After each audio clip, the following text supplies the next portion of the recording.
My husband celebrated our divorce with a champagne toast at the Bellevue Hotel with his mistress, just 3 hours after signing the papers.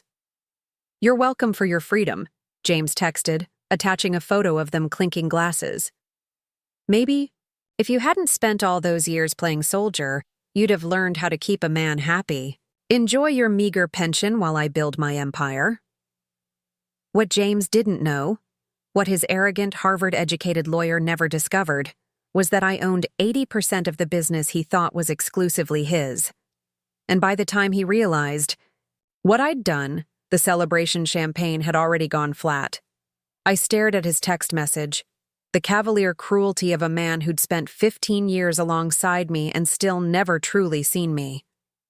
My hand didn't tremble as I set my phone on the antique cherrywood desk in my study. 5 combat deployments had trained the physical manifestations of emotion out of me long ago. Through the window, I could see the immaculate gardens of my Virginia estate, the property James had always shown off to his business associates, bragging about the historic value while conveniently omitting that my family had owned it for 3 generations. The text from my attorney arrived precisely at 6:15 p.m. "It's done. Papers are registered. He signed everything exactly as prepared. Operation Clean Slate complete." I smiled, running my finger along the polished edge of my grandfather's desk, the same desk where, as a 10-year-old girl, I had watched him pore over military strategies and intelligence reports, teaching me that patience was the most lethal weapon in any arsenal. James always underestimated me. From the moment we met at that fundraiser for veterans' education, he saw only what he wanted to see: the decorated but damaged female Marine with the impressive family name, the wounded warrior who would lend his fledgling security firm the credibility and connections it desperately needed. The woman who seemed content to stand in his shadow while he built his empire on her expertise and relationships. He never bothered to remember that before we met, I had already coordinated multinational security operations across 3 war zones, that I spoke 4 languages and had a master's degree in international relations, that I had been handling classified information and making life-or-death decisions while he was still padding his resume at business school. To him, I was a fortunate acquisition, a useful tool, an ornament with a compelling backstory who should be grateful for his attention. His latest text still lingered on my phone. "I'll have my people remove my personal items next week. Don't worry about the business files. They're all backed up on my secure servers. My lawyer says your military pension should cover a modest apartment somewhere. Maybe you can get a job as a security guard? Seems fitting." The divorce settlement he'd so triumphantly signed this morning had been exactly what we'd planned, my attorney and I. The agreement that James believed had secured his business empire while granting me only personal effects and family heirlooms was actually the culmination of a 3-year strategy that began the night I found the emails. I walked across the study, my measured stride carrying me to the hidden wall safe behind my grandfather's naval commission. Inside was a thumb drive containing the emails I'd discovered 3 years ago, correspondence between James and our company's CFO discussing how to minimize the lieutenant colonel's involvement now that the business had achieved prominence, how to gradually dilute her equity position through complex restructuring, and most damning, how to leverage her PTSD episodes if she ever contested their plans. That night, I could have confronted him. Military training teaches direct action when threatened. But 20 years in intelligence operations had taught me something more valuable. Information properly deployed is more powerful than any weapon, and timing is everything. Instead of confrontation, I began my counter-strategy. Phase 1 was reconnaissance and intelligence gathering. I hired Maxine, a forensic accountant who specialized in complex business valuations. Her father had served in my unit during my 2nd deployment. Loyalty runs deep among veterans. "The business structure is interesting," Maxine told me. During our first secure meeting at her office in Richmond, blinds drawn, white noise machine humming by the door. On paper, James holds controlling interest through a series of LLCs, but the intellectual property, the proprietary security protocols, risk assessment methodologies, training materials, they're all registered to a separate entity where you're the primary stakeholder. She slid a folder across the desk. He's been systematically building a facade of ownership while the actual value-generating assets remain under your control, probably because they're derived from the systems you developed during your military career. The realization crystallized my approach. James had been so focused on the business structure, the outward appearance of control, that he had overlooked the foundation everything was built upon. Phase 2 required specialized expertise. Through my military network, I connected with Diana Winters, a corporate attorney who had served as JAG before entering private practice. Diana brought in Seth Morgan, a business strategist with both Harvard credentials and a naval intelligence background. Classic case of surface versus substance, Seth said, reviewing the documents in Diana's secure conference room. Your husband controls the corporate entity, but you control the intellectual property that gives the business its value. Without your protocols and methodologies, he essentially has an empty shell with some government contracts that would quickly evaporate. Diana nodded, her expression calculatingly neutral as she explained. The licensing agreement between your IP holding company and the main business is structured with a termination clause that could be triggered under specific conditions.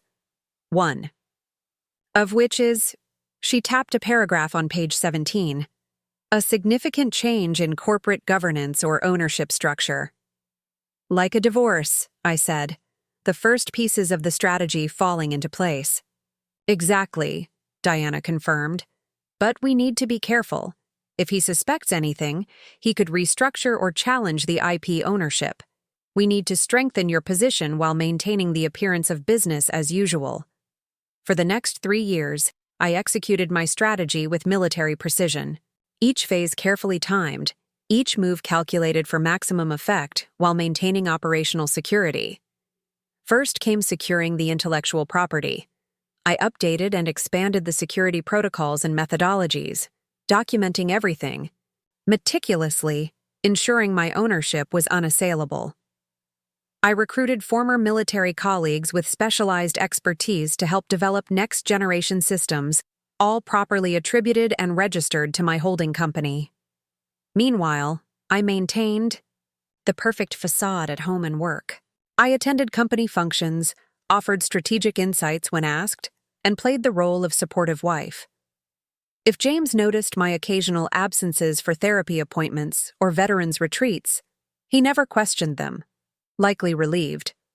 To have more time with Vanessa, his executive assistant, whose qualifications appeared to be limited to her youth and willingness to work late nights.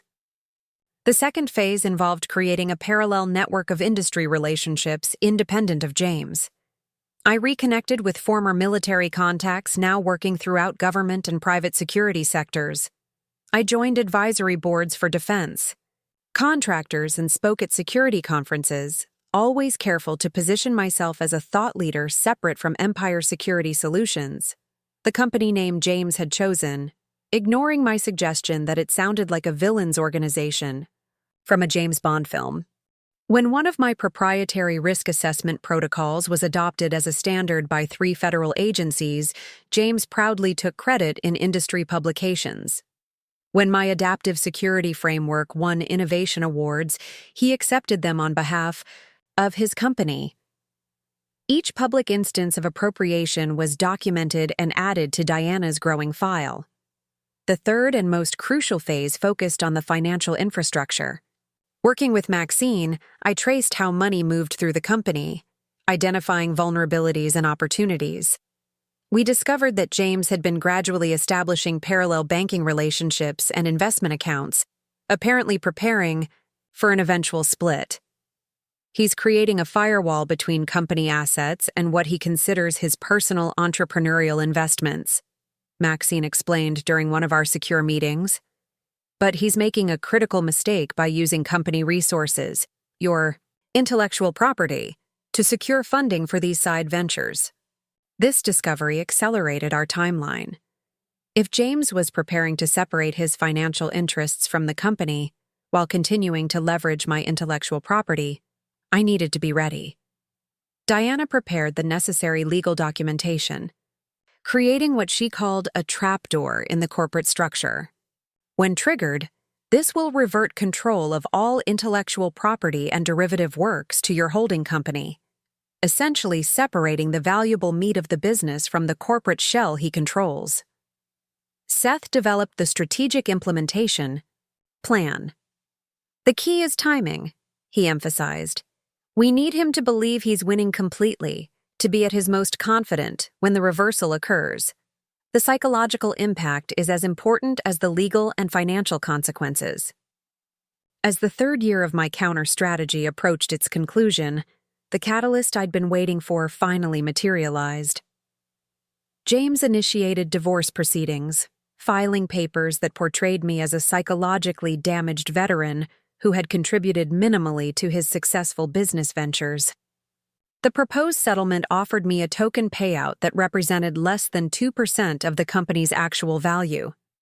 His attorney, Preston Whitfield, was known for aggressive tactics that overwhelmed opponents with procedural complexities and emotional pressure. He filed the petition on a Thursday morning, timing designed to leave me scrambling before the weekend. I accepted the papers from the process server with a carefully calibrated display of shock and distress.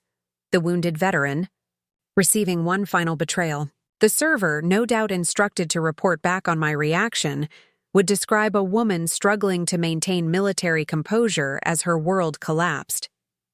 It was, of course, a performance worthy of the undercover operations I'd conducted in hostile territories. I waited exactly 24 hours before contacting Diana, giving James the impression I was floundering in search of representation. Meanwhile, Diana had been on standby for weeks, our response strategy fully prepared and waiting for execution. James's first power move came the following Monday. My keycard access to company headquarters was deactivated. My company email stopped working. The corporate credit card was canceled. These financial pressure tactics were supposed to leave me isolated and desperate, willing to accept unfavorable terms to regain some stability. Had I been the traumatized, dependent spouse he imagined, they might have worked. Instead, I simply activated the contingency plans we had established.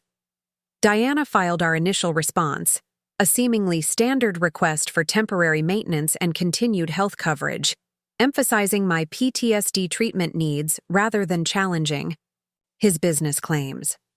The modesty of our initial response accomplished exactly what we intended. James and Preston interpreted it as weakness, as confirmation that I was unprepared and intimidated by their aggressive approach. Their confidence soared exactly as Seth had predicted. "He thinks you're playing checkers when you're actually playing chess," Seth noted during our secure call that evening. "His next move will be to offer a slightly improved settlement, still insulting but designed to look generous by comparison to his initial position." Seth was right. 10 days after filing, James requested a meeting at his attorney's office. Neutral ground, but on his terms. I arrived 15 minutes late, another calculated move that I knew would irritate his obsession with punctuality while suggesting emotional distress on my part. James sat beside Preston at the conference table, both in nearly identical charcoal, suits, power ties, and expressions of professional concern, masking poorly concealed triumph. A folder containing what they called their generous revised offer sat precisely centered on the table. "Catherine," James began, using the formal version of my name he knew I disliked, "I think we can resolve this amicably. This doesn't need to become contentious." I kept my expression carefully constructed, slightly overwhelmed, fighting for composure. "I'm still trying to understand why, James. After 15 years, I deserve that much." He launched into a clearly rehearsed speech about growing apart and different visions for the future, never once mentioning Vanessa or the true motivation behind his timing. As he spoke, I observed his tells, the same ones I'd cataloged during hundreds of business negotiations. The slight adjustment of his watch when lying about finances, the quick throat clearing before each carefully constructed misrepresentation, the unconscious straightening of his tie when feeling particularly confident. Finally, he opened the folder and slid a document across to me.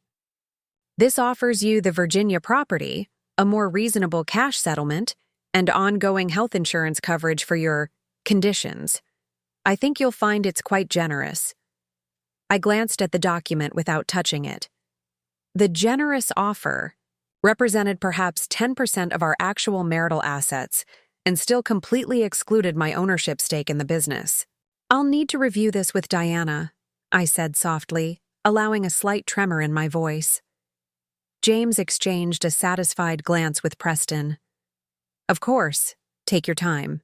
But Catherine," he leaned forward with practiced sincerity, "involving aggressive attorneys will only deplete resources that could otherwise benefit you. This is a fair offer considering your contributions." The condescension in his voice was palpable. This was the real James, the one who had increasingly revealed himself as his confidence in his exit strategy grew. I reached for the document, my fingers visibly trembling, another calculated display that reinforced their perception of me as the overwhelmed, emotionally fragile spouse. "I just need some time," I whispered, completing the performance. As I left the conference room, I texted Diana a single word: initiated. Phase 4 of our counter-strategy was now active. The triggered mechanism would begin the systematic transfer of intellectual property control to my holding company, invoking the change of control clauses buried in licensing agreements that neither James nor Preston had bothered to review carefully. James's initial attempts to control the divorce narrative had failed, though he didn't yet realize it. Each move he made, thinking he was cornering the damaged, dependent wife he had always imagined me to be, only positioned him more precisely within the trap I had spent 3 years constructing. His confidence, his certainty of victory, was exactly what I needed him to maintain for just a little while longer. 3 weeks into the divorce proceedings, I made my first offensive move. Until this point, I had been entirely reactive in James's eyes, responding to his filings, his financial restrictions, his settlement offers with what appeared to be reluctant acquiescence punctuated by emotional distress. This carefully maintained appearance of defensive vulnerability had lulled him into dangerous overconfidence. The confrontation began with a seemingly innocuous legal filing by Diana, a standard request for complete financial disclosure, something expected in any divorce. The document itself appeared routine, listing categories of assets that should be declared: real estate, investment accounts, business interests, intellectual property, client contracts. What made this filing different was a seemingly minor addendum on page 23. A specific request for information regarding any and all corporate entities using intellectual property developed under U.S. government contract GS09F0087X, particularly those associated with Empire Security Solutions or related entities. GS09F0087X was the original government contract under which I had developed the core security protocols that formed the foundation of our business. Protocols, technically owned by my separate holding company, Aegis Innovations LLC. Its mention in a routine disclosure request was like a tripwire hidden in plain sight. I wasn't in the room when James received notification of the filing, but Seth, who had cultivated a source in Preston's office, reported that James had immediately recognized the contract number and demanded a private conference with his attorney, visibly agitated. Within 36 hours, I received the call I had been anticipating. My phone displayed James's name, the first direct contact he had initiated since serving divorce papers. I let it ring 5 times before answering, my voice deliberately hoarse as if I'd been crying. "Hello? We need to talk." His tone was controlled, but tight. "Not through lawyers. In person." I hesitated, creating the impression of uncertainty. "I don't know if that's a good idea, James. Diana advised that all communication should go through Tomorrow. The house. 3 o'clock. He cut me off sharply. Come alone. If you bring your lawyer, this conversation becomes something else entirely. The threat was implicit, but clear. I allowed another calculated pause. 3 o'clock, I finally agreed, my voice small. He ended the call without another word. I smiled at the silent phone. His urgency confirmed exactly what we had anticipated. The mention of that specific government contract had struck precisely the nerve we'd targeted. Now came the delicate part of the confrontation, revealing enough knowledge to unsettle him while concealing the true extent of my preparation. At exactly 3:20 p.m. the next day, late enough to signal independence but not so late as to provoke real anger, I arrived at our Virginia estate. Henderson, our groundskeeper, whose loyalty had always been to my family rather than James, nodded respectfully as I pulled up. His presence was no accident. I had arranged his schedule to ensure he would be visible during this meeting, a subtle reminder to James that not everyone in our shared world was under his influence.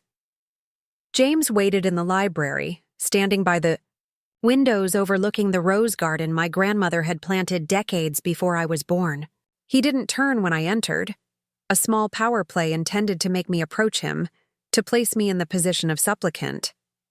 Instead, I took a seat in my grandfather's leather chair and waited in silence. After nearly a minute, he finally turned. How? Did you know about the government contract? No greeting, no preamble, just the question that had clearly been consuming him since the filing. I maintained an expression of mild confusion. I'm not sure what you mean. Diana prepared the disclosure requests. Standard procedure from what I understand. His eyes narrowed, searching my face for deception. That specific contract number buried in a routine filing isn't standard procedure. I shrugged slightly, a gesture I knew he found infuriating. I believe her team reviews corporate records for relevant documentation. Perhaps something in the company files suggested its importance. I offered this plausible explanation with just enough uncertainty to sound genuine while watching his reaction. The subtle tightening around his eyes told me everything I needed to know. James moved to the bar cart, pouring himself 2 fingers of the rare Japanese whiskey he reserved for celebrations and crises. His hand was steady, but the amount he poured betrayed his agitation. Let's be direct, he said, turning back to me. What exactly do you think you know?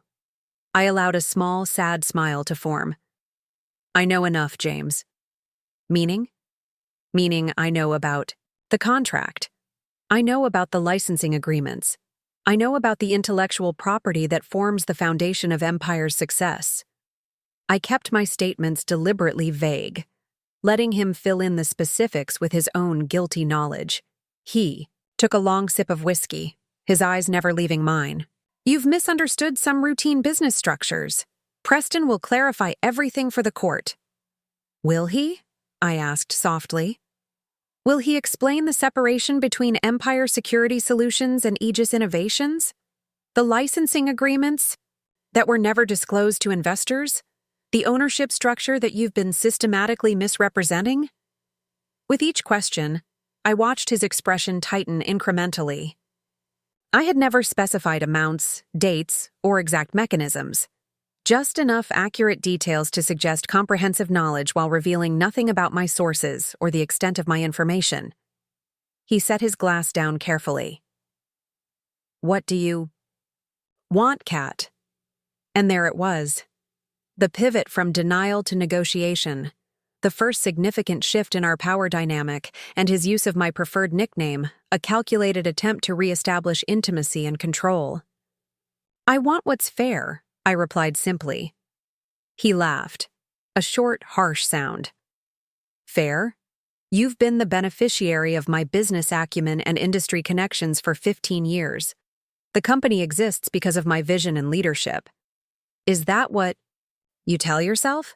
I kept my tone gentle, almost sympathetic. That I contributed nothing? That my military experience, my security protocols, my government relationships were merely incidental? I'm not saying you contributed nothing, he backtracked slightly, shifting to a more conciliatory approach. But let's be realistic about the value equation here. The company succeeds because of my leadership. I stood up, smoothing my skirt with deliberate calm.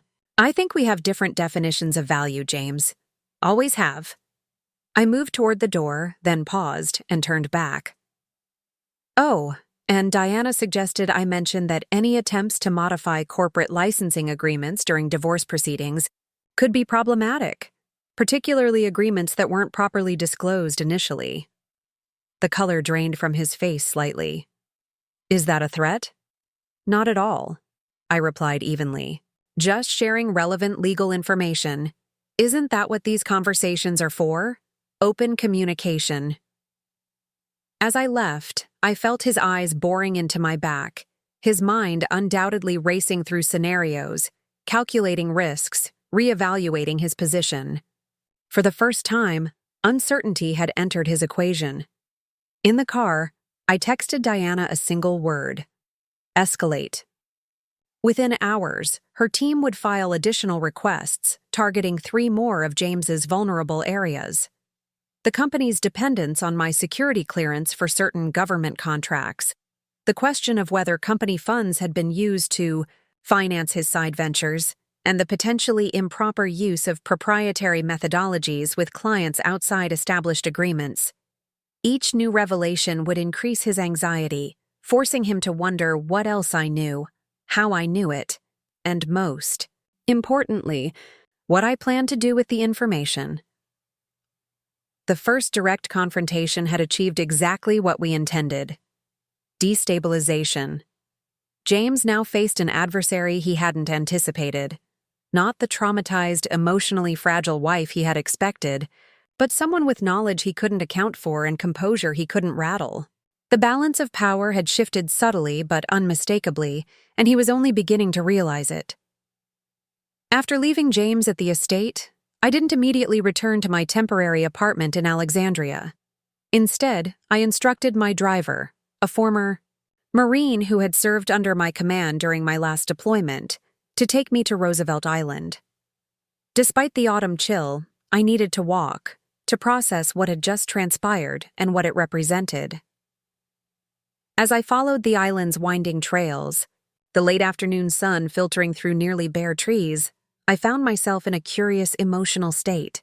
Not triumph, not vindication, but something more nuanced.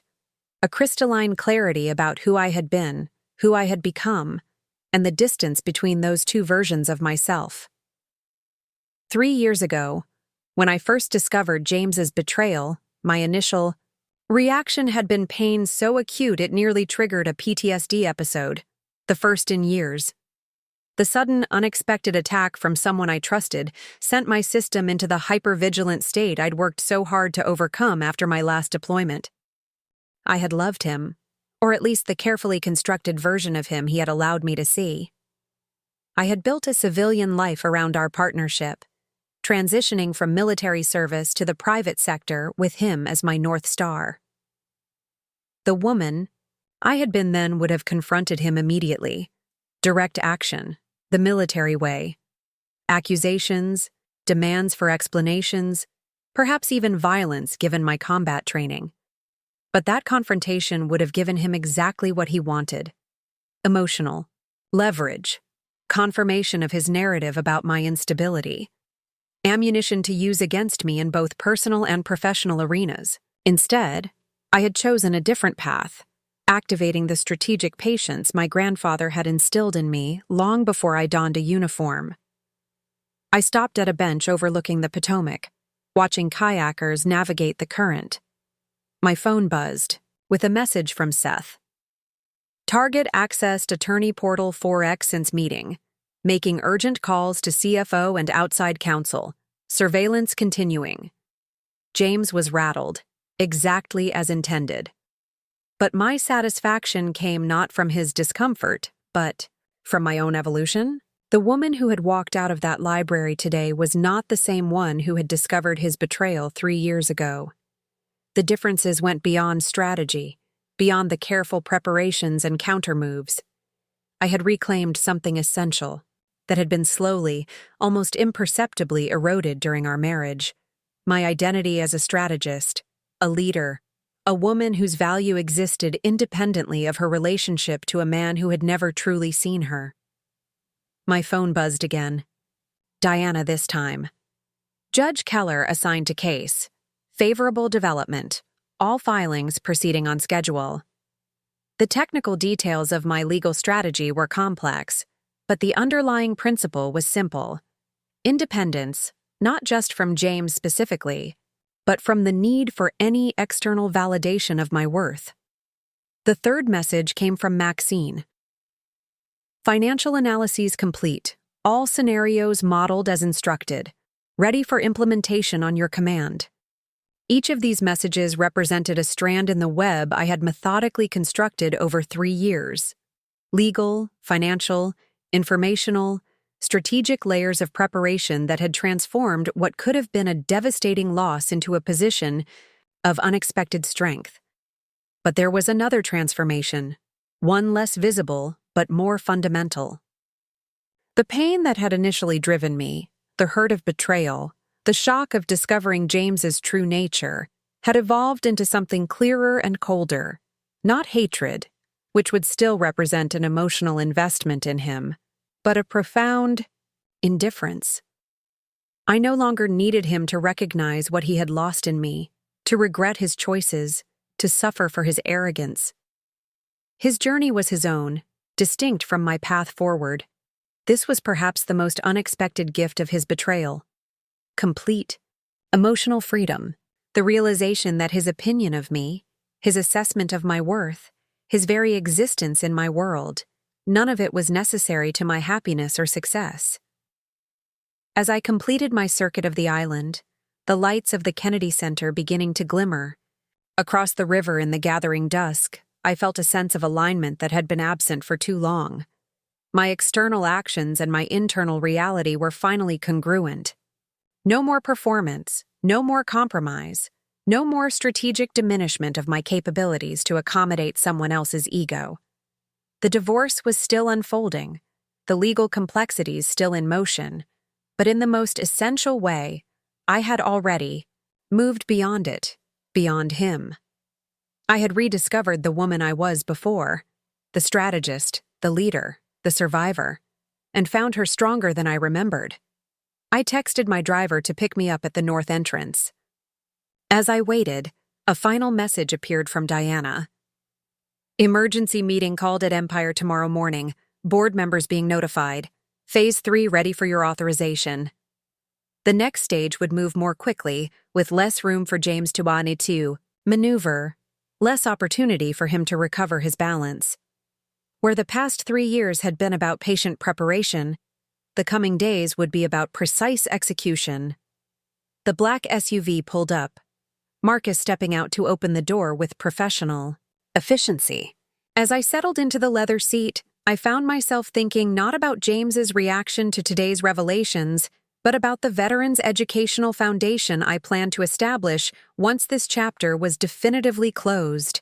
For years, I had talked about creating pathways for combat veterans to transition into civilian security careers. James had always nodded politely before changing the subject to his own priorities. Now, with my restored ownership of the intellectual property that powered our business and the financial freedom that would come with it, I could finally bring that vision to life. A network of training centers across the country, staffed by veterans, creating opportunities for those whose service was too often undervalued in the civilian world. The SUV moved smoothly through evening traffic. The monuments, illuminated against the darkening sky. I watched the changing vistas through tinted windows, feeling a quiet certainty settle over me. Whatever happened next in the chess match with James, whatever desperate countermoves he might attempt as he realized the true extent of his miscalculation, I had already achieved the most important victory. I had reclaimed myself. Everything else was just details. The true origins of our marriage's dissolution began long before I discovered James's emails planning my professional excision. Before Vanessa entered the picture, even before the subtle power shifts that characterized our later years together. The seeds were planted in the fundamental dynamics we established from the beginning. Dynamics I didn't fully recognize until I was already entangled in them. James's courtship had been brilliant in its strategic efficiency. He identified what I valued: integrity, direct communication, respect for service, and presented a version of himself perfectly calibrated to those preferences. We discussed security challenges over dinner, debated public policy on weekend, drives along the Blue Ridge Parkway, shared articles and white papers with thoughtful annotations. In those early days, he consistently elevated my expertise, asked insightful questions about my military experience, introduced me to contacts who seemed to value my professional perspective. He appeared genuinely proud of my service record, eager to be associated with my accomplishments rather than threatened by them. The courtship phase was, I now understand, a sophisticated form of mirroring, reflecting back to me exactly what I wanted to see while revealing very little of his authentic self. Our engagement coincided with a crucial transition in my life.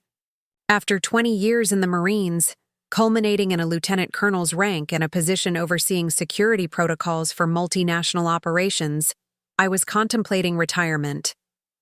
The injuries from my final deployment had healed physically, but the psychological aftermath lingered, making the intensity of combat operations increasingly difficult to sustain.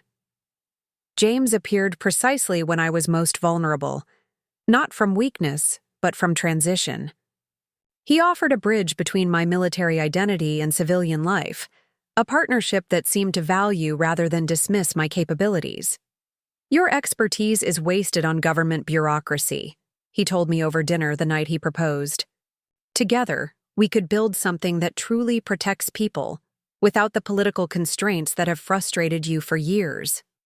The narrative of our partnership, decorated veteran and innovative entrepreneur combining security expertise and business acumen, generated valuable credibility for his fledgling company. Our wedding at my family's Virginia estate was less a personal milestone than a strategic alliance announcement. The guest list included defense contractors, security, officials, and potential investors. The gifts included introductions to restricted access government procurement officers and promises of contract considerations. The first subtle shift occurred approximately 14 months into our marriage. Empire Security Solutions had secured its first major government contract, largely due to my security clearance and connections, and James's reaction was subtly proprietary. He began referring to my company in professional settings, gradually reframing the narrative of our joint venture. "We should be strategic about your public role," he suggested one evening after a client dinner. "Some of these corporate clients are still old school.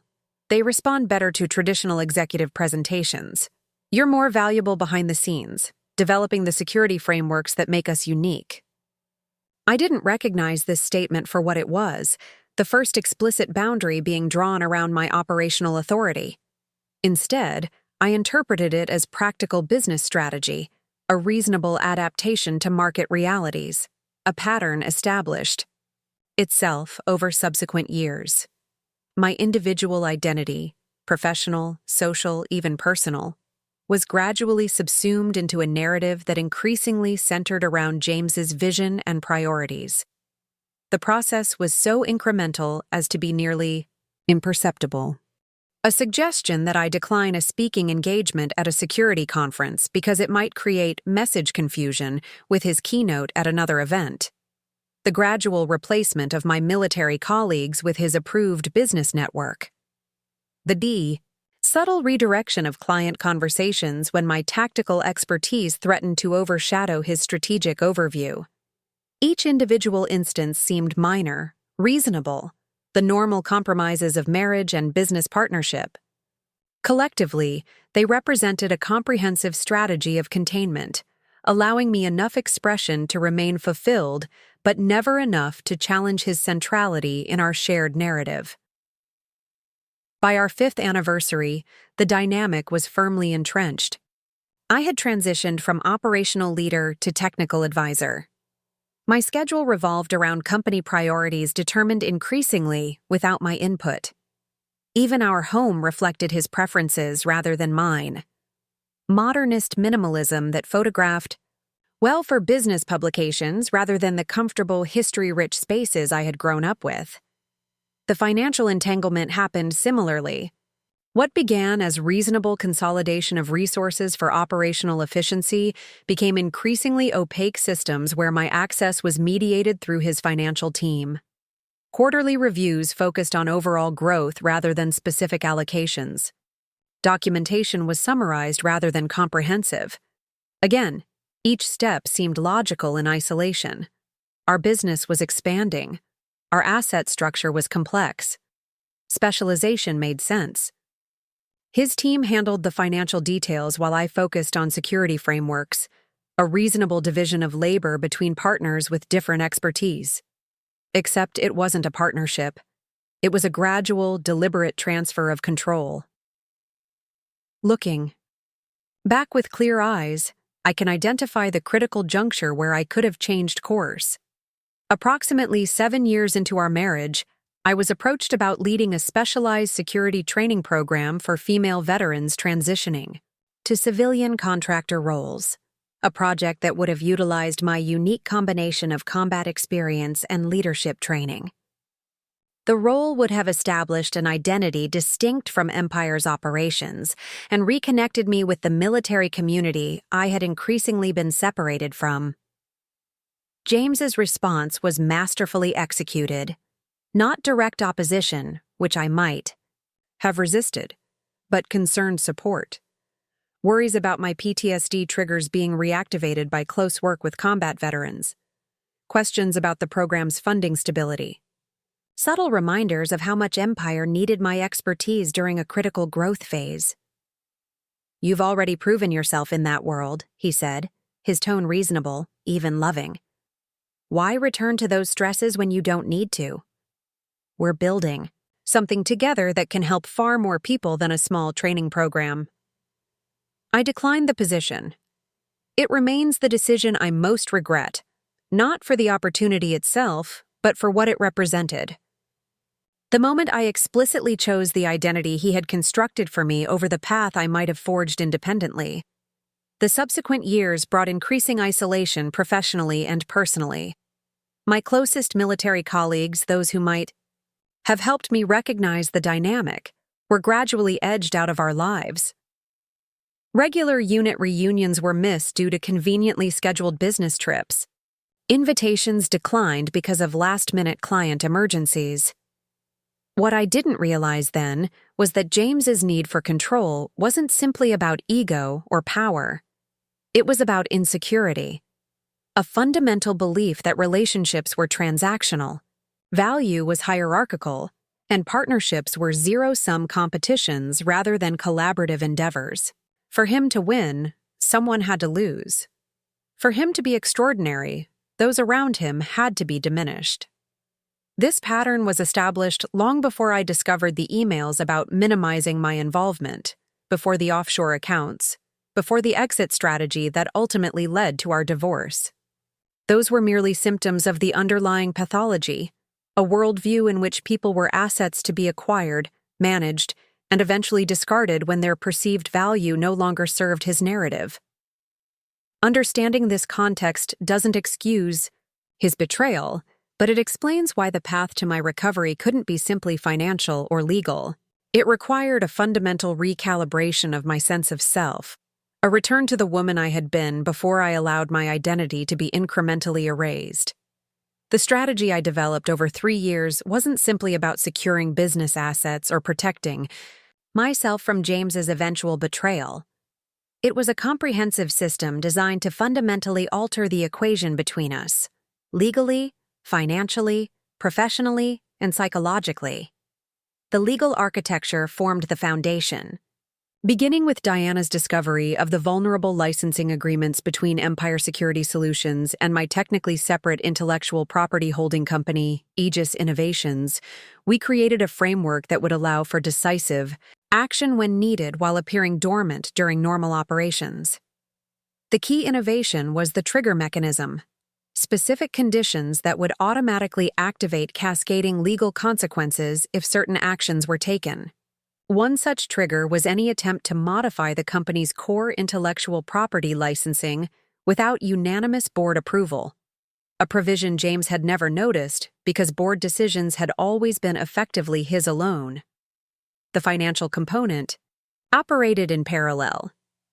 Working with Maxine, I mapped the company's actual value flows as opposed to its stated organizational chart. The revelation was striking.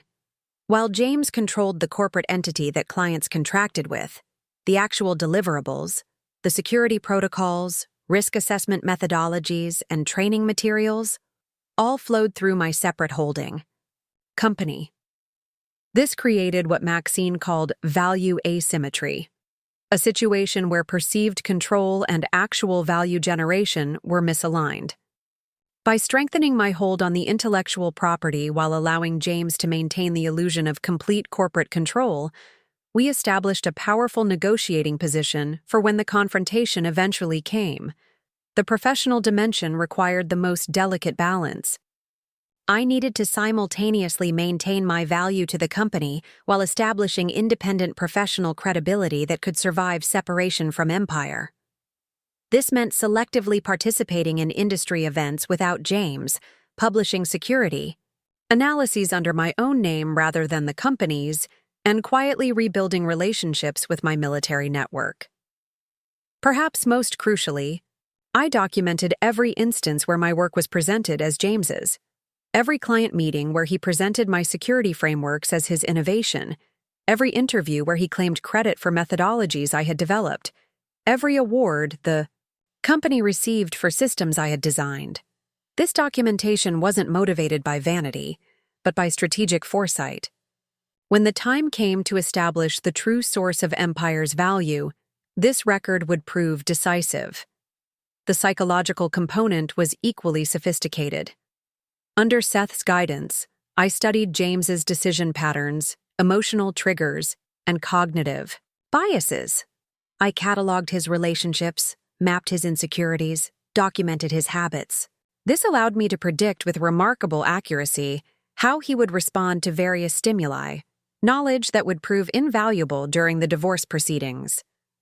The key is to understand his fundamental attribution error, Seth explained during one of our strategy sessions.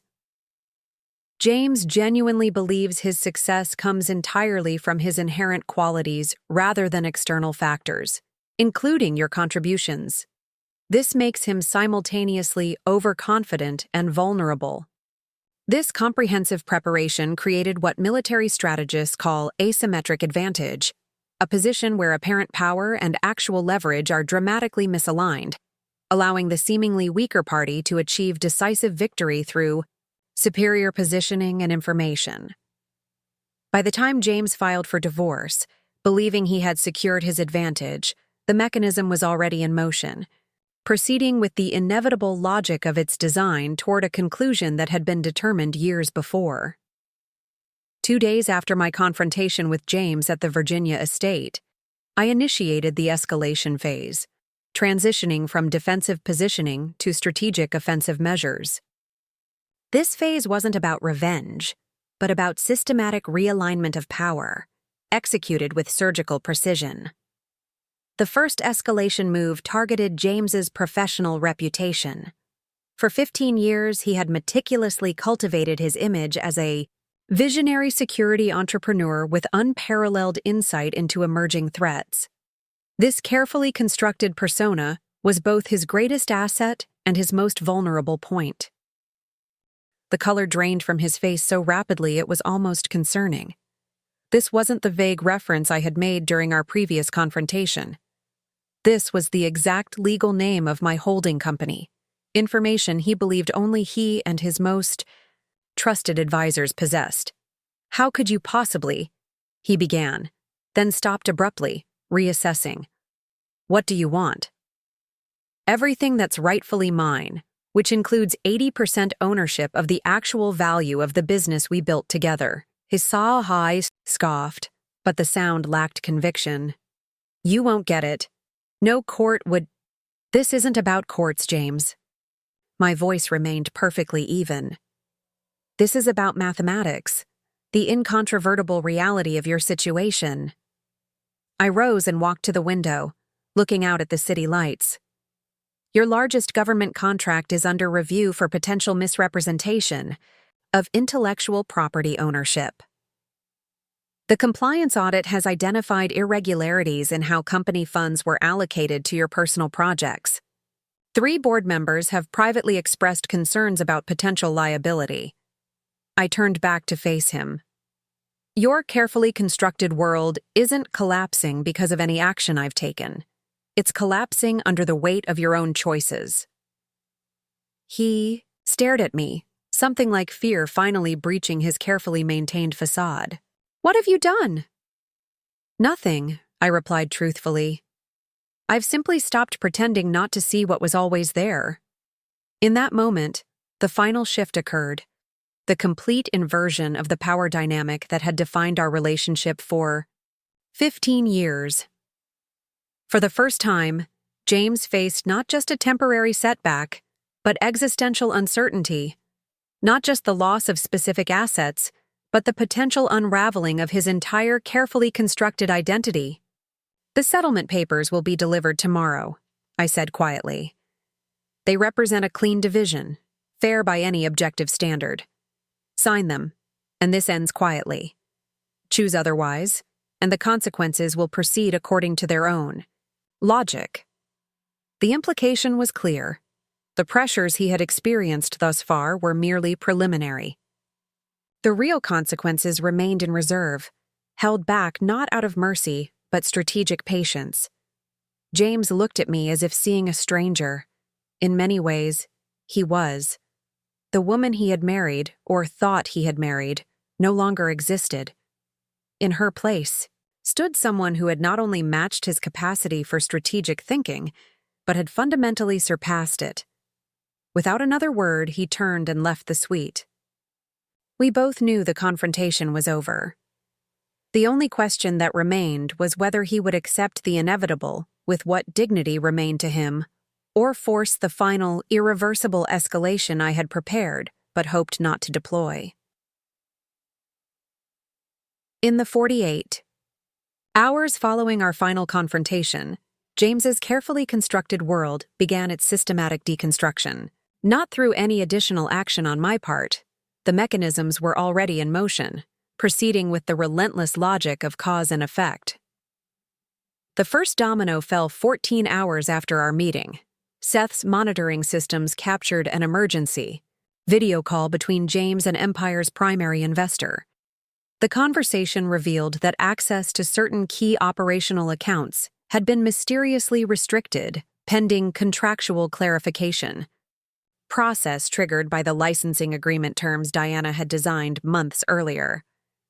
This wasn't illegal interference, simply the strategic application of the same contractual provisions James had carelessly allowed into the agreements, creating obstacles that would take weeks to resolve if challenged.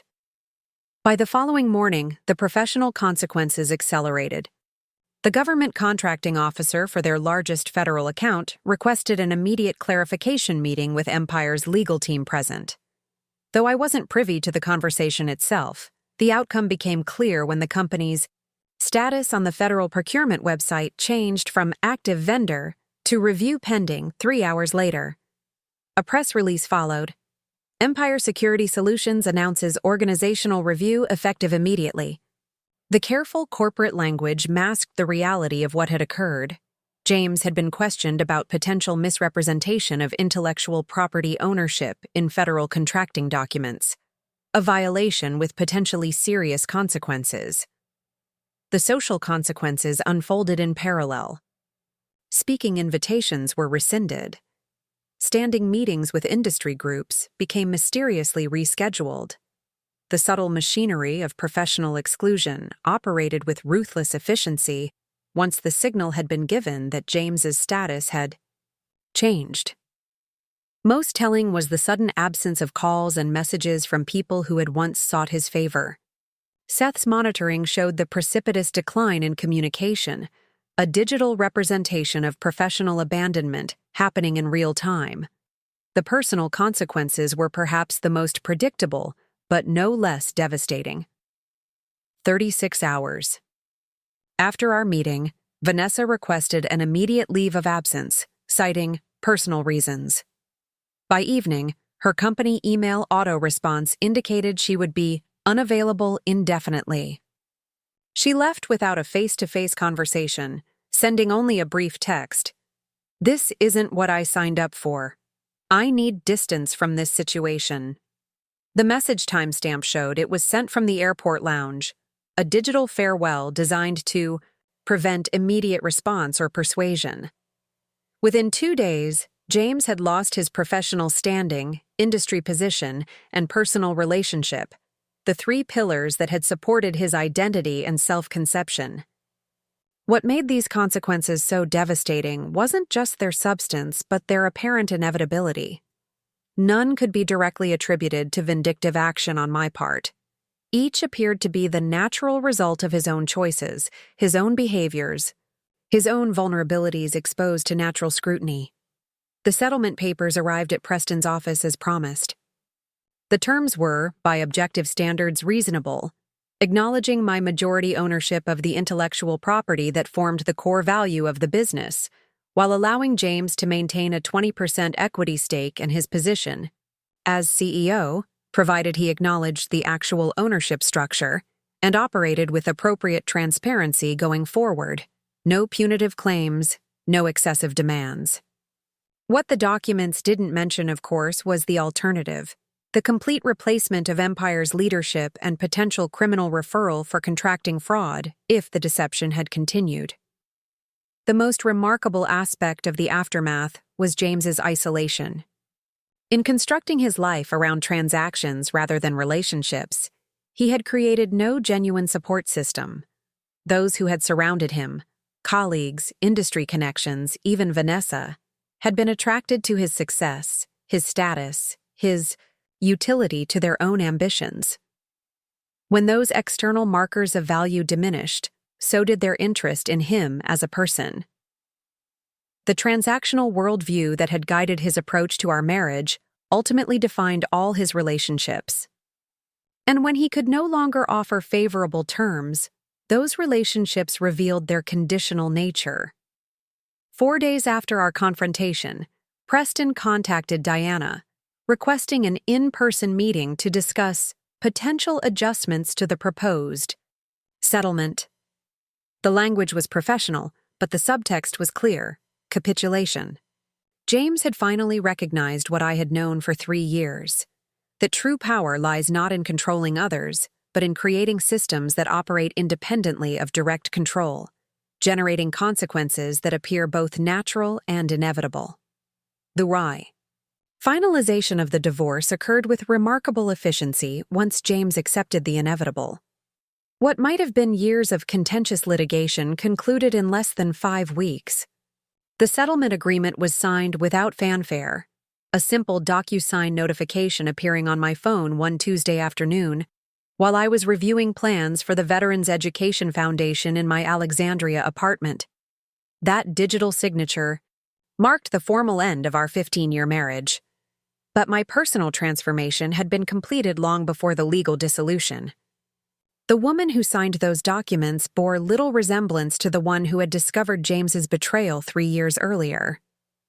The most profound change wasn't financial, though securing 80% ownership of a business valued at over $140 million certainly provided extraordinary freedom. It wasn't professional, though I had reclaimed my identity as a security expert and innovator. It wasn't even social, though I had reconnected with my military network and built new relationships, based on genuine respect rather than utility.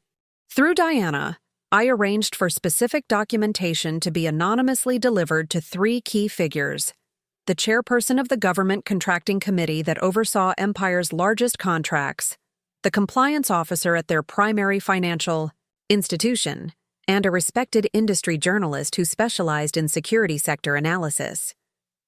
The materials didn't contain direct allegations. Those could be denied or discredited. Instead, They provided data points that raised specific questions about the actual source of Empire's intellectual property and the potential misrepresentation of ownership in federal contracting documents. Within 24 hours, Seth confirmed that James had been called to an emergency meeting with the company's outside counsel. That same afternoon, their bank's compliance team initiated a review of corporate account structures. The journalist, meanwhile, began making preliminary inquiries about the relationship between Empire Security Solutions and Aegis Innovations LLC. The second escalation moved from professional to social domains. Marcus arranged for information about James's divorce filing, specifically the attempt to claim exclusive ownership of the business while offering me only personal possessions to reach key figures in the security industry. Not through obvious leaks, but through seemingly accidental revelations at strategic moments, a document glimpsed during a video conference, a conversation overheard at a professional event, a concerned industry colleague checking on my well-being in just the right company.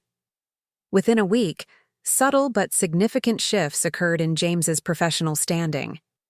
Questions arose about the true source of Empire's methodologies. Invitations to speak at industry events were quietly rescinded. Potential clients delayed signing new contracts, citing internal review processes. The third and most consequential escalation involved Vanessa, not through direct confrontation, which would have been both predictable and ineffective, but through information asymmetry.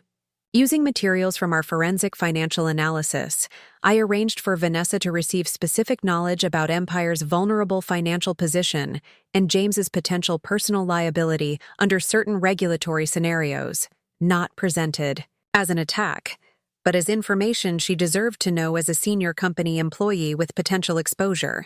Simultaneously, I ensured James discovered communications suggesting Vanessa was exploring career opportunities with a competitor. Opportunities I had quietly arranged to be presented to her through third parties. The seeds of mutual suspicion were planted with remarkable efficiency. Their relationship, built on opportunism rather than genuine connection, began showing strain precisely when James most needed stability in his personal life. These escalations operated in concert, creating compounding pressure points. As his professional standing came under question, his investor support weakened. As his relationship with Vanessa developed fissures, his emotional resilience diminished.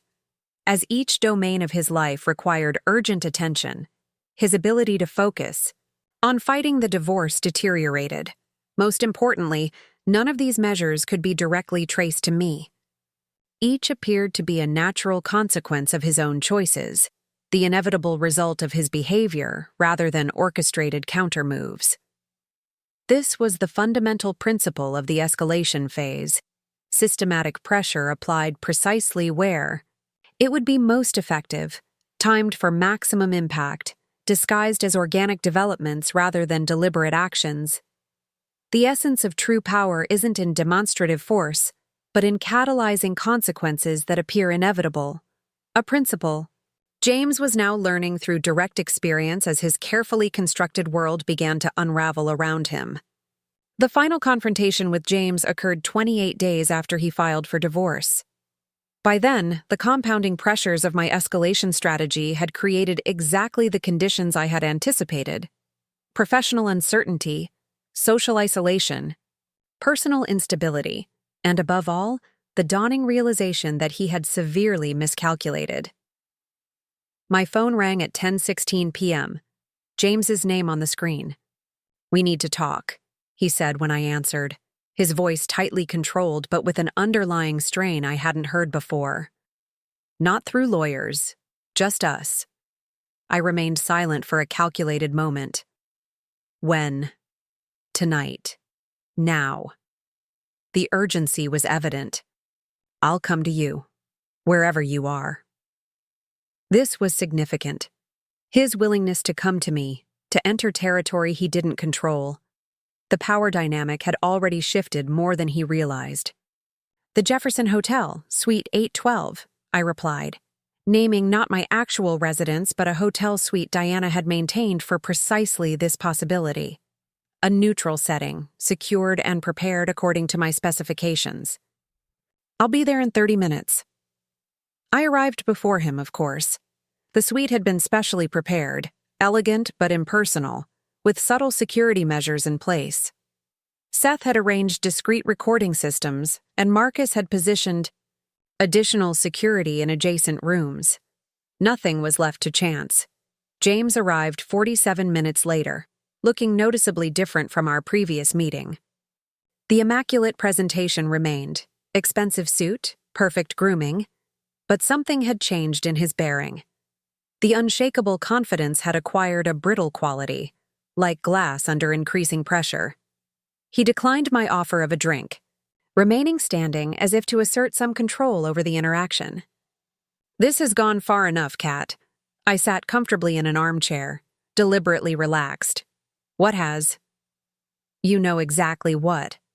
His jaw tightened. "The questions from the contracting committee, the compliance review, the industry rumors. None of it is coincidental." I tilted my head slightly, my expression neutral. "Are you accusing me of something specific, James?" He paced, tension radiating from him. "I want to know what your endgame is. What do you actually want?" "I believe I've been clear from the beginning. A fair settlement." He laughed, a harsh sound without humor. "Fair? You keep using that word. What's your definition of fair?" "A recognition of my contribution to what we built together. An honest accounting of all assets. A division that reflects reality rather than your preferred narrative." He stopped pacing, studying me with narrowed eyes. "You've changed." "Yes," I agreed simply. The admission seemed to unsettle him more than denial would have. He had expected either defensive justification or emotional appeal. Familiar dynamics he knew how to manipulate. My calm acknowledgement offered no purchase. "What's going to happen?" he said, attempting to reclaim control of the conversation. "We're going to settle this quietly. My final offer is 25% of Empire's valuation. That's more than generous considering the circumstances." I smiled slightly. "And what about Aegis Innovations, the intellectual property holding company that actually owns all the security protocols Empire delivers to its clients?" The fundamental transformation was internal, a complete recalibration of how I understood value, power, and my own identity. For too long, I had accepted James's framing of our world: success measured by acquisition, value determined by external validation, power expressed through control over others. In gradually extracting myself from that framework, I had discovered an entirely different paradigm. True wealth wasn't about accumulation, but about agency, the capacity to pursue what mattered without constraint. The business ownership I had secured was significant, not for its monetary value, but for the latitude it provided to invest in transformative security training for veterans, support overlooked causes, explore ideas without concern for immediate return. True connection wasn't transactional but relational, built on mutual recognition rather than mutual utility. During my years of preparation, I had reconstructed my inner circle with extraordinary care. Diana remained my closest advisor, her sharp mind complemented by genuine ethical concern. Seth, Marcus, and Maxine had begun as hired specialists but evolved into trusted partners, each bringing unique perspective to challenges we now tackled together.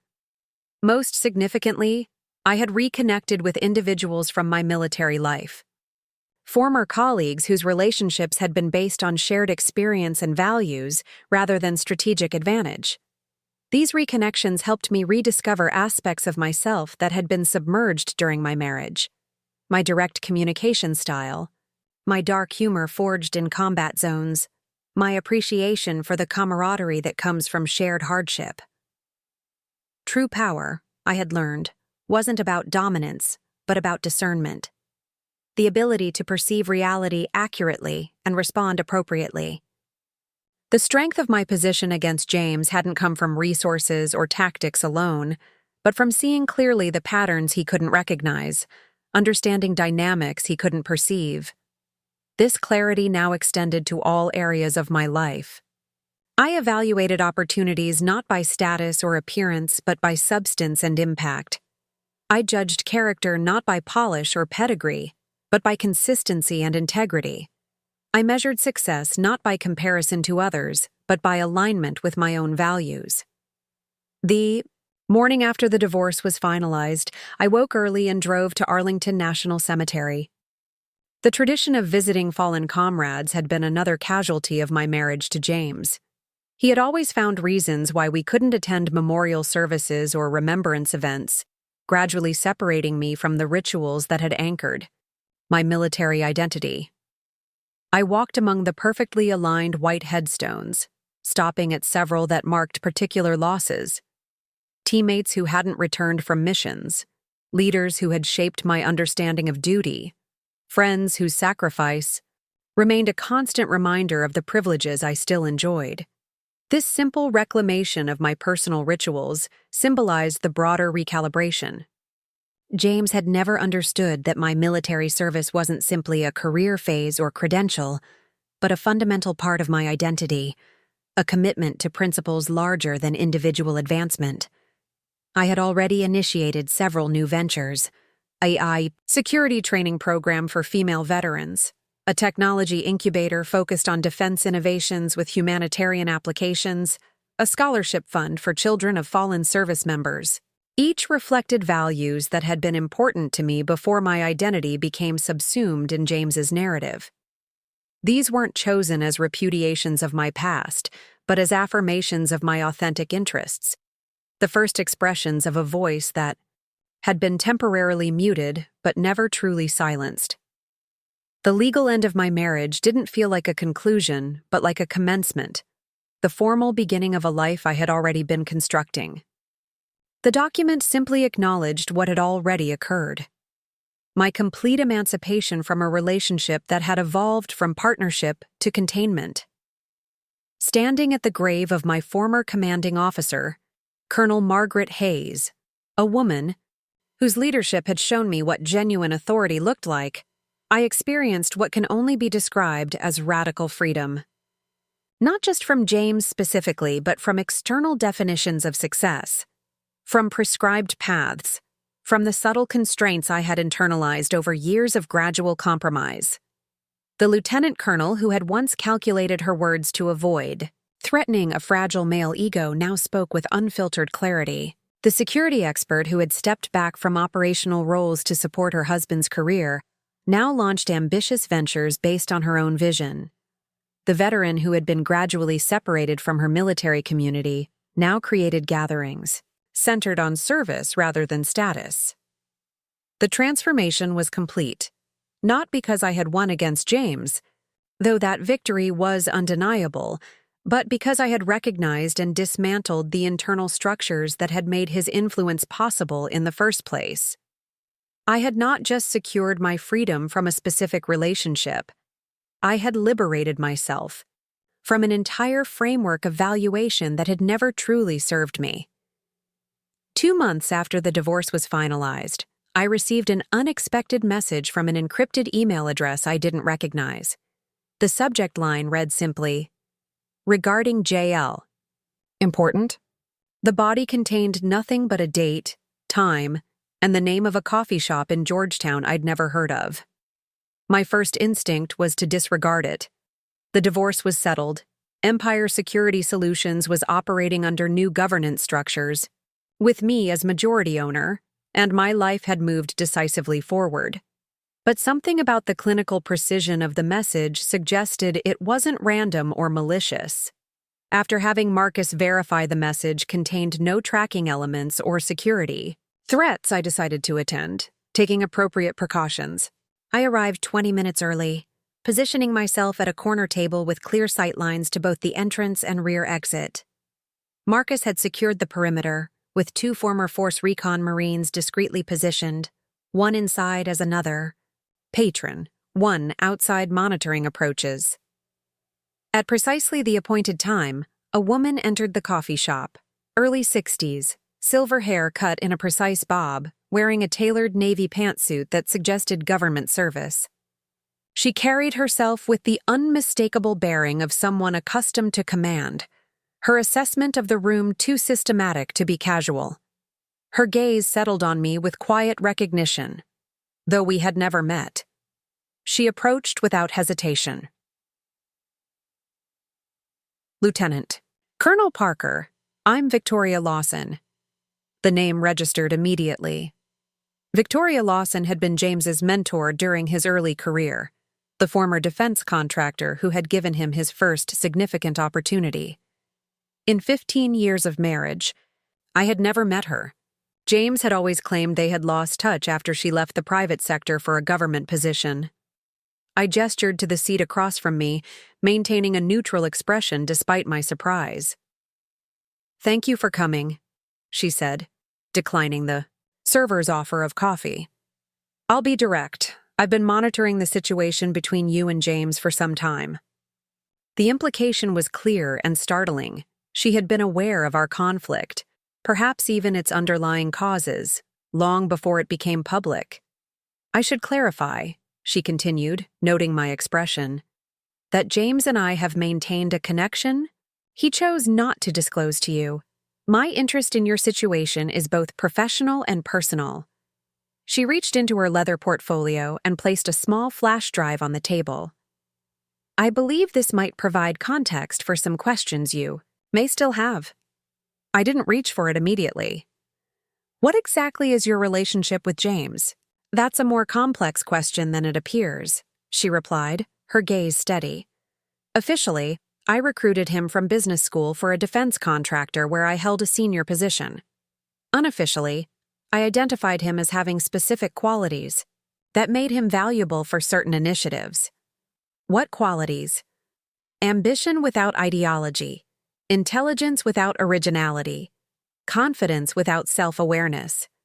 She delivered the assessment without emotion.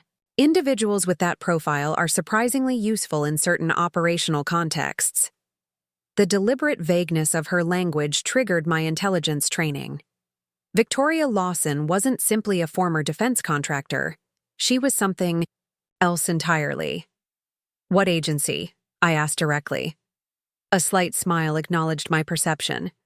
"That's not relevant to our discussion. What matters is that Empire Security Solutions was always meant to serve certain supplementary functions within broader security frameworks. James was an effective frontman, credible to clients, ambitious enough to build something substantial, controllable through his predictable vulnerabilities." She gestured toward the flash drive. "What you'll find there are records indicating that Empire's growth wasn't entirely organic. Certain contracts were directed to the company. Certain competitors were discouraged. Certain regulatory hurdles were smoothed." "Why are you telling me this now?" "Because you did something unexpected," she replied.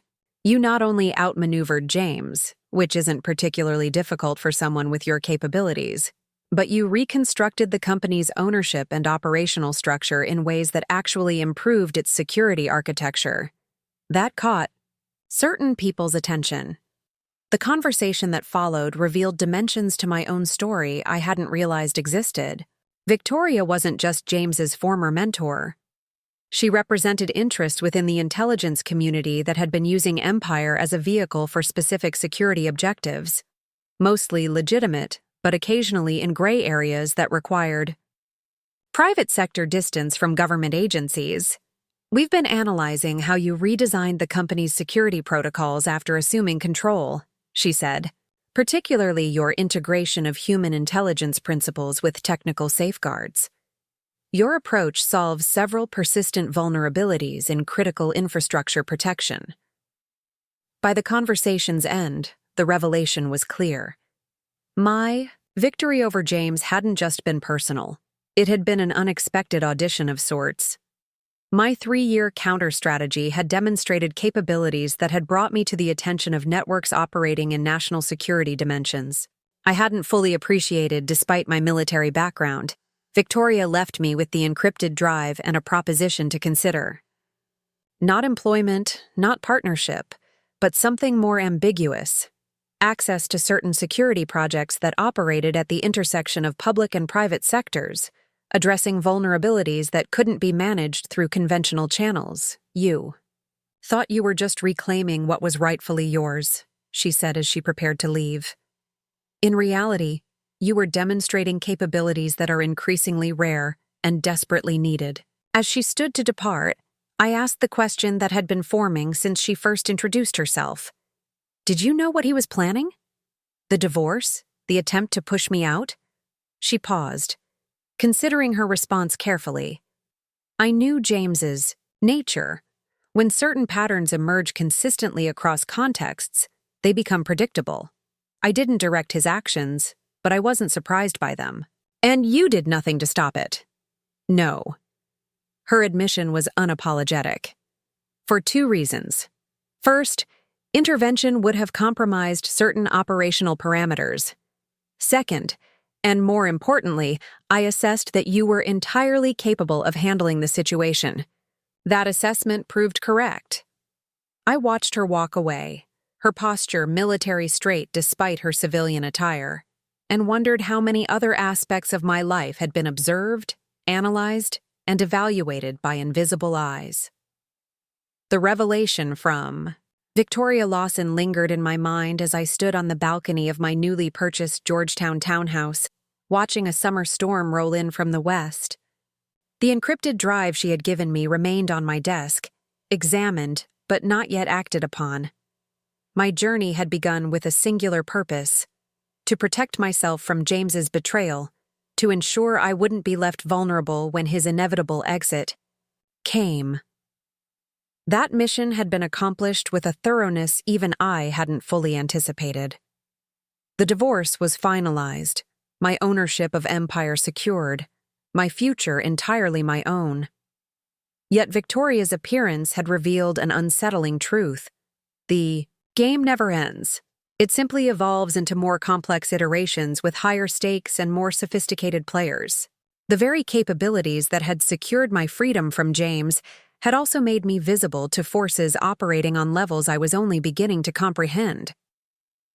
This recognition prompted a fundamental question: what does true victory actually mean?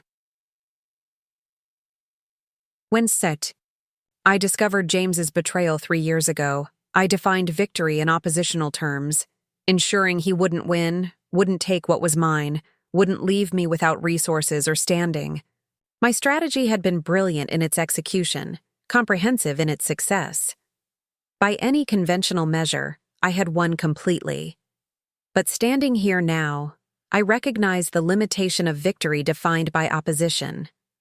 Outmaneuvering James, while satisfying and necessary, was ultimately a response to his actions rather than an expression of my own autonomous purpose. It had freed me from a specific constraint, but hadn't fully defined what that freedom was for.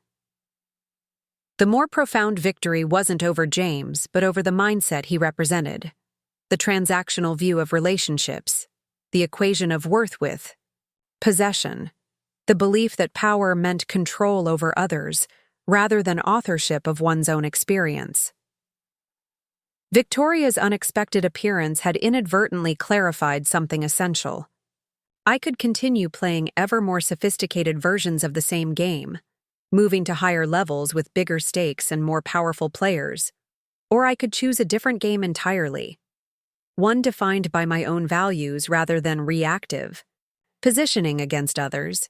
The ownership stake in Empire provided extraordinary operational capability, but true freedom didn't come from the valuation itself, but from the clarity with which it was deployed. Security operations had been the arena of my counter-strategy against James, because that was where the threat had manifested. But it needn't. To find the purpose toward which my reclaimed agency was directed. I turned away from the view and walked to my desk, my gaze falling on the encrypted drive. The projects Victoria represented offered access to security dimensions beyond what I had already mastered. Intelligence architectures and protective mechanisms operating at national and international scales. After a moment's consideration, I placed the drive in a secure drawer rather than immediately plugging it in, not as rejection, but as assertion of the principle that would guide my decisions moving forward. Deliberate choice rather than reactive response. Whatever path I chose, whether engaging with Victoria's networks or pursuing entirely independent directions, would be determined by alignment with my own defined purpose rather than external validation or competitive positioning. The true lesson of my journey wasn't about wealth or revenge or even strategic brilliance. It was about the recognition that power in its most authentic form isn't measured by what you can take from others or do to others, but by your capacity to live from the center of your own values without distortion by either fear or obligation. James had approached life as a zero-sum game where his victory required someone else's loss. The networks Victoria represented operated at higher levels of sophistication but potentially within the same fundamental paradigm.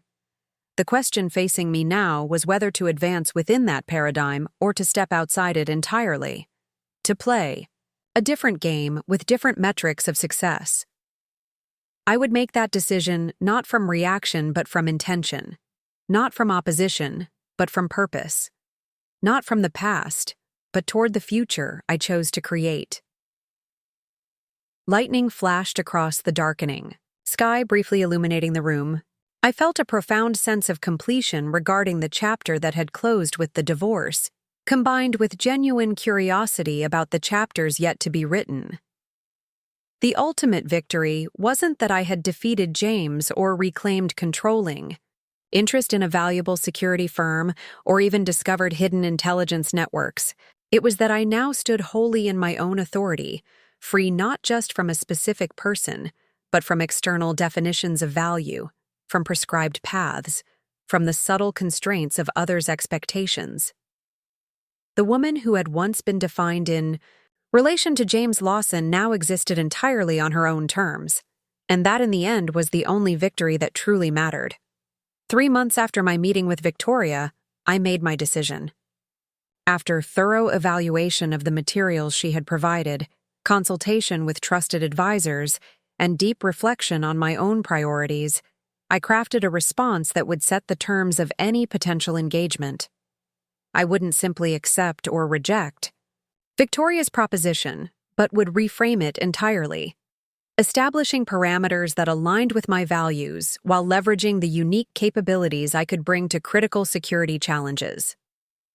The day I was scheduled to deliver my response, I found myself at Arlington National Cemetery once again, this time for the funeral of Master Sergeant Dwayne Wilson, a former team member who had finally succumbed to injuries sustained during our last deployment together. The rain fell in a steady drizzle as the honor guard performed the precise movements of the flag-folding ceremony. The crisp, triangular shape passed to Wilson's teenage daughter with gentle solemnity.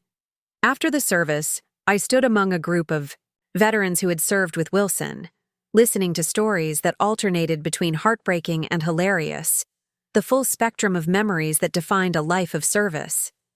Among them was Colonel Richard Hernandez, my former commanding officer and mentor, now Deputy Director at the Department of Homeland Security. "You've been busy, Parker," he said as we walked away from the gravesite.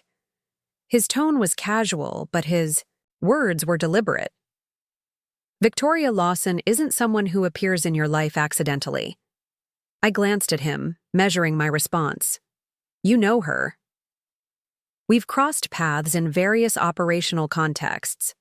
She sees potential assets where others see people." He stopped walking, turning to face me directly. "Whatever she's offered, remember that her objectives and yours may temporarily align but are rarely identical." His warning confirmed what I had already intuited, that Victoria's interest in my capabilities was primarily instrumental, framed within objectives I might never fully see or understand. "I'm meeting her this afternoon," I acknowledged, "but not to accept what she's offering, to propose an alternative." Hernandez studied me for a moment, then nodded with approval. "The most important negotiating position is the willingness to walk away. You've always understood that better than most." We parted with a promise to meet soon, his final words lingering as I drove to the meeting location Victoria had designated, a private dining room at a discreet restaurant near Foggy Bottom. She was already seated when I arrived, a glass of mineral water untouched before her. No portfolio today, no visible materials. This meeting would be about positions and principles rather than operational details. "You've reviewed the materials," she stated, rather than asked as I took the seat across from her. "Yes. And I've prepared a response." I placed a sealed envelope on the table between us. Not a counter-proposal, but an entirely different framework for potential collaboration. Her eyebrow raised slightly, the first genuine surprise I had seen from her. "Different how?" "The projects you outlined operate within traditional intelligence community structures, compartmentalized, hierarchical, with limited transparency, even to key participants. That model has strategic vulnerabilities we both recognize." She didn't disagree, which was telling in itself. "My alternative establishes an independent security consultancy with specific ethical boundaries and operational transparency among core team members. We would contract with agencies on our terms, maintaining autonomy while addressing the critical vulnerabilities your projects have identified. Agencies rarely accept external terms," she noted. "They will when they have no better alternative." I gestured toward the envelope. "The security architecture I've developed addresses vulnerabilities in critical infrastructure that current approaches cannot effectively mitigate. You know this, or we wouldn't be having this conversation." Victoria didn't immediately reach for the envelope. "This independence you're proposing, it has costs. Resources, access, institutional support. All obtainable through other channels," I interrupted calmly. "Empire's government contracts provide sufficient operational funding. My military network offers access comparable to traditional channels. And institutional support often comes with institutional constraints that limit innovative approaches. You've thought this through." It wasn't a question. I've had 3 years of practice in strategic patience and comprehensive planning. James was simply the first application. A thin smile acknowledged the implication that I was fully capable of employing the same methodical approach in this new context. "There's another element you should consider," I continued. "The traditional recruitment approach, identifying individuals like James for their malleability rather than their integrity, creates predictable vulnerabilities.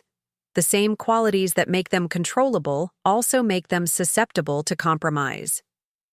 Victoria studied me with new interest, recognizing that my critique extended beyond my ex-husband to the systemic approach she represented. "What you're proposing isn't just a different operational structure. It's a different philosophy of security itself." "Yes," I acknowledged.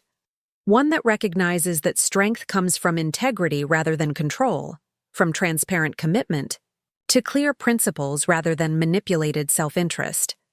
"Idealistic," she commented, though not dismissively. "Pragmatic," I corrected. "Systems built on manipulation inevitably fail when manipulation alone can't address emerging threats. We're approaching that inflection point with current critical infrastructure vulnerabilities."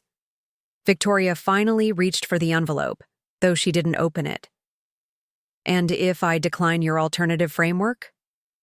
"Then we wish each other well and proceed separately. My team has already begun implementing the core security architecture independently. Your involvement would accelerate certain aspects and provide broader implementation, but isn't essential to our progress." This was the crucial negotiating point, establishing that while collaboration might be preferable, it wasn't necessary. Victoria was accustomed to leverage derived from perceived necessity. I was deliberately removing that advantage. "You've changed significantly from the lieutenant colonel who married James 15 years ago," she observed. "Not changed," I corrected. "Returned to who I always was, before I temporarily accommodated a lesser vision." I stood, signaling that the ball was now in her court. No further persuasion was necessary or appropriate. "I'll be in touch within 48 hours, she said, placing the envelope in her jacket pocket. As I left the restaurant, I felt none of the uncertainty that typically follows high-stakes negotiations. The outcome, while important, wasn't definitive. I had established the terms under which I was willing to engage, aligned with my values and objectives. Whether Victoria accepted those terms would determine the specific path forward, but not its fundamental direction. The rain had stopped, leaving the streets gleaming in the late afternoon sunlight. I decided to walk rather than calling for my car, enjoying the simple pleasure of movement without urgency. My phone vibrated with a message from Seth. Foundation paperwork approved, Veterans Program funding secured, launch timeline on schedule. Another piece falling into place. The Veterans Education Initiative, my primary focus beyond the security consultancy, was progressing smoothly. The first training center would open in San Diego within 6 months, with additional locations planned across the country. This was what victory truly looked like, not triumph over an opponent, but the creation of something valuable, aligned with my deepest values, unconstrained by others' limitations or expectations. Whatever Victoria decided, my path was clear. The capabilities I had developed during my military career, refined during my counter-strategy against James, and now enhanced through my control of Empire, would be directed toward security challenges that mattered, protecting vulnerable systems, creating opportunities for veterans, building frameworks based on integrity rather than exploitation. As I walked through the streets of Washington, a city I had served in various capacities for over 20 years, I recognized how profoundly my understanding of power had evolved.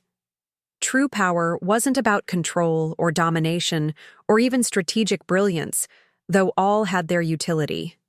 It was about alignment, the capacity to bring one's external actions into complete congruence with one's internal values. James had never understood this essential truth. Victoria might or might not, depending on how she responded to my proposal. But my commitment to this principle no longer depended on others' recognition or agreement. The woman who had once subordinated her identity to accommodate her husband's ego now moved through the world with absolute clarity about her own worth and purpose. The officer who had faithfully served within hierarchical structures now created new models based on integrity and transparency. The strategist who had meticulously orchestrated her ex-husband's comeuppance now directed that same precision toward objectives that would leave the world measurably better. This wasn't just the next chapter in my story. It was the beginning of the book I had always been meant to write. Victoria's decision came 34 hours later, not through an email or phone call, but in person.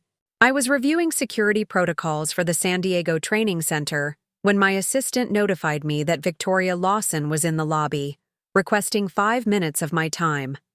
I had her escorted to my office, a space I had deliberately designed to reflect my integrated philosophy. One wall displayed framed photographs from my military career alongside commendations and unit insignia. Another showcased architectural renderings of the Veterans Training Centers. The third held a sophisticated digital display of critical infrastructure security metrics, a visual representation of the vulnerabilities my team was addressing.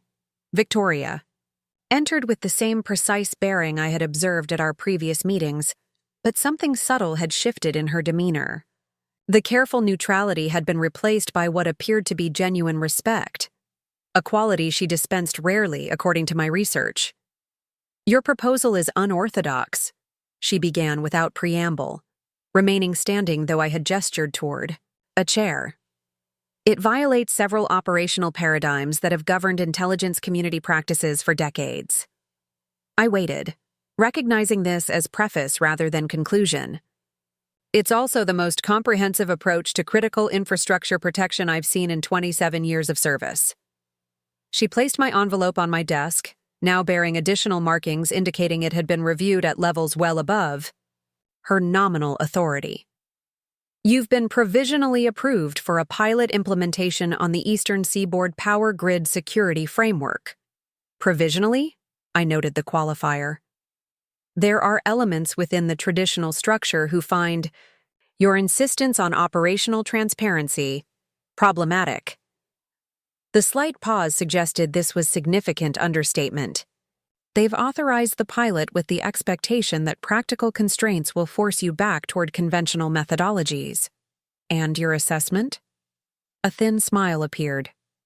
That they fundamentally misunderstand what they're dealing with. Your counter-strategy against James demonstrated a level of patience and methodical execution rarely seen outside specialized operational units. Applied to these security vulnerabilities with appropriate resources, she left the implication hanging. There are conditions, I stated, rather than asked. From both sides, she acknowledged. Yours are clearly outlined in your proposal. The agencies are contained here. She placed a second sealed envelope beside mine. Review them carefully. We'll need your response within 72 hours. As she turned to leave, I asked the question that had been lingering since our first meeting. Why did you really approach me, Victoria? There are other security experts with comparable technical capabilities. She paused at the door, considering her response carefully. During the Cold War, a KGB officer once observed that Americans were easy to manipulate because they believed everyone wanted what they wanted: money, status, power as conventionally defined. This created predictable vulnerabilities. She turned to face me fully. What's rarely acknowledged is that our own intelligence services often operate under similar assumptions, that human motivation can be reduced to self-interest, properly directed. This creates systemic blind spots. And I don't fit those assumptions, I concluded.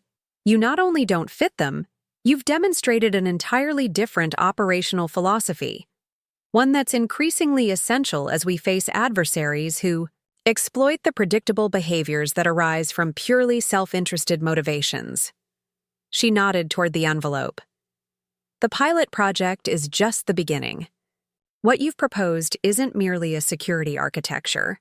It's a fundamental reimagining of how resilient systems must function in an era of evolving threats. After she departed, I didn't immediately open the agency's envelope.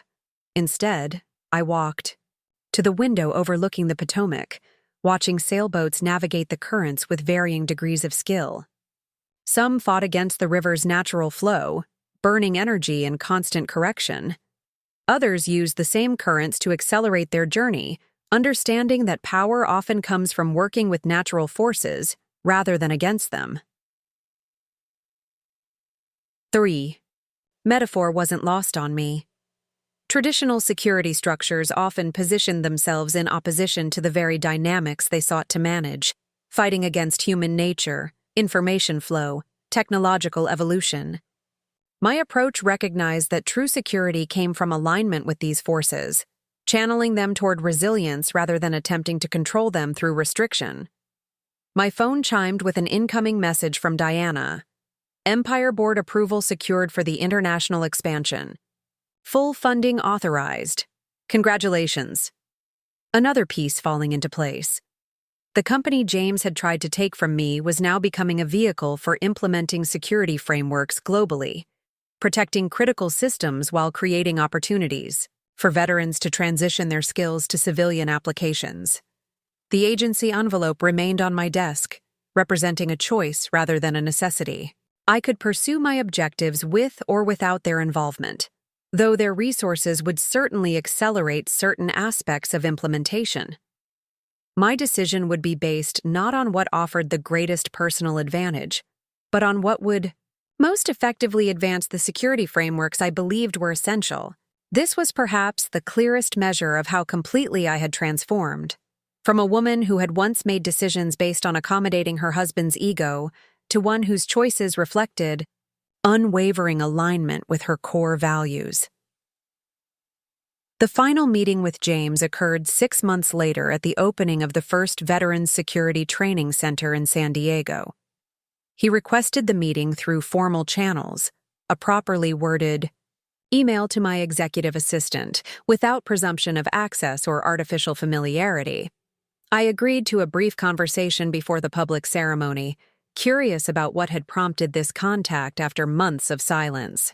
We met in a small conference room adjacent to the main training facility, the space deliberately neutral, neither my territory nor his, but common ground.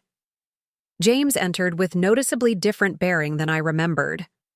The immaculate presentation remained, but the performative confidence had been replaced by something more subdued, more authentic.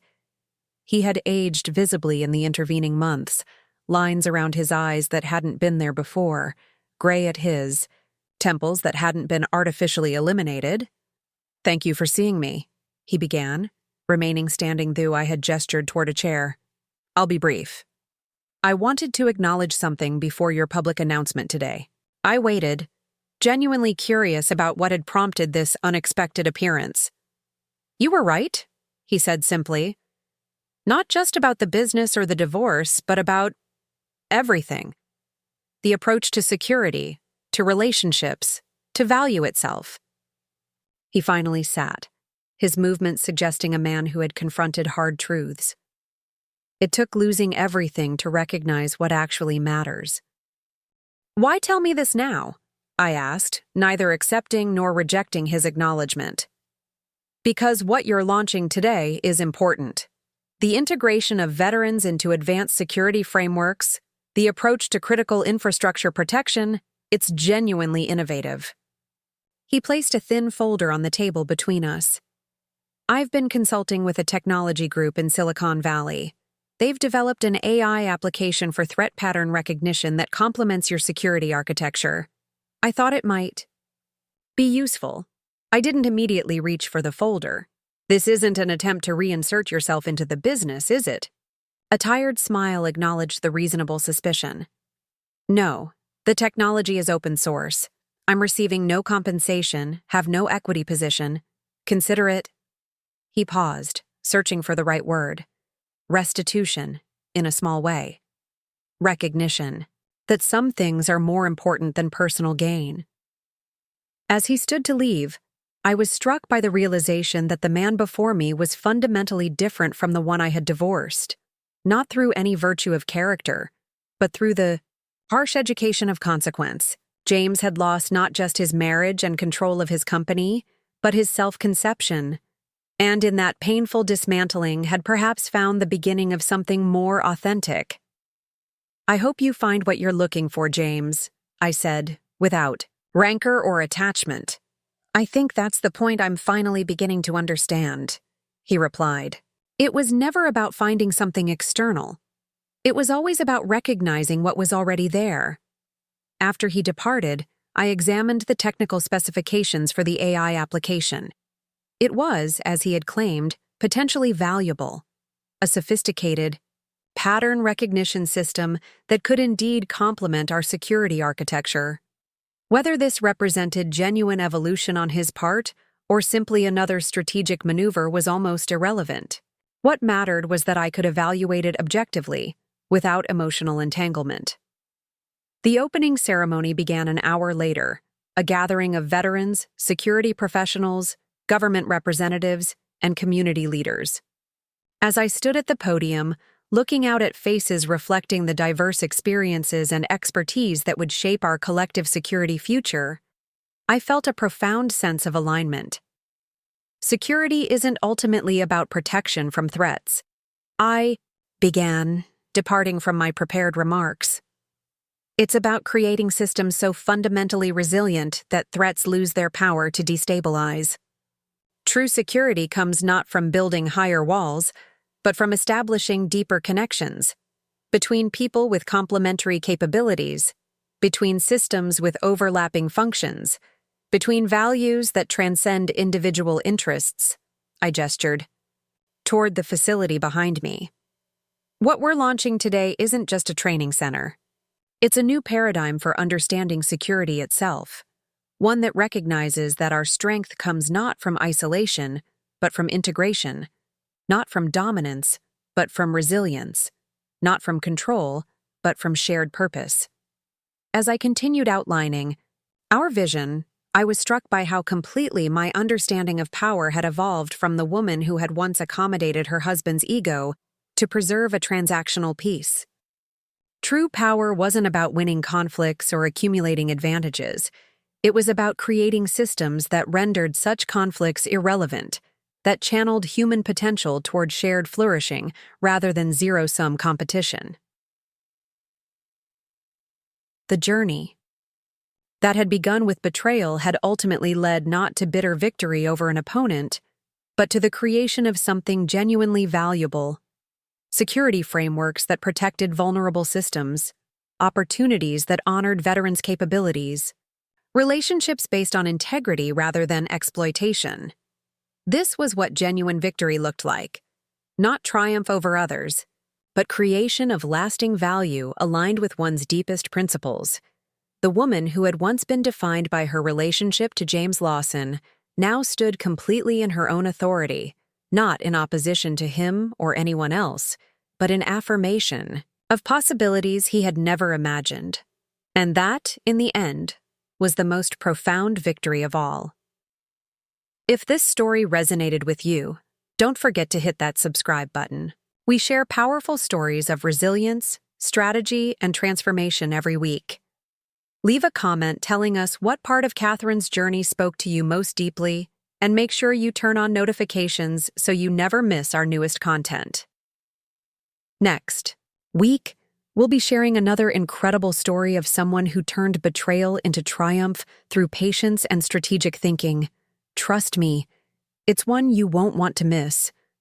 Until then, remember that true power comes not from controlling others, but from living authentically aligned with your deepest values. Thank you for watching, and we'll see you in the next video.